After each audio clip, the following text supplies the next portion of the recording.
All right, so today I am going in to Toyota for service on my car. And what I generally like to do is remove my comma 2 whenever I come in for service. So I'm just gonna go over that today. First things first, I like to just kind of take off the USB-C cable off the unit, grab the comma 2 out, and just place it somewhere else.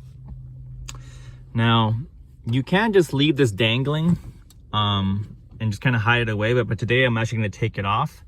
So first off, I'm going to go ahead and remove the inner portion of my dash thing here. Oops, 1 second. There you go. It snaps off from the top. So once that's gone, this guy, actually I could probably just remove, no, let's just remove it all the way down. So this guy just slides down. There we go. That's off. And then now I'm going to remove this USB-C cable. Don't need that. I actually had it wired through there, and that just comes off. So that's set there. And then I'm gonna slide this guy back on. So that's on.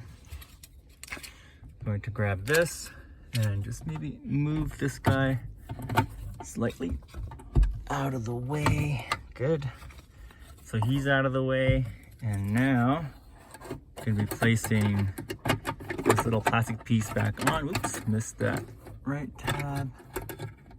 All right, so that's there. Just snaps in. So now the front, you don't see the RJ45 cable that runs along here.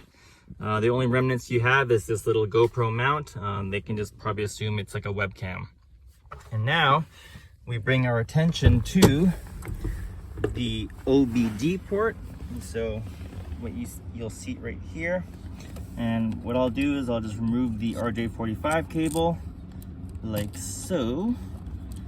It's a little hard doing it one-handed, but came off. This guy comes off.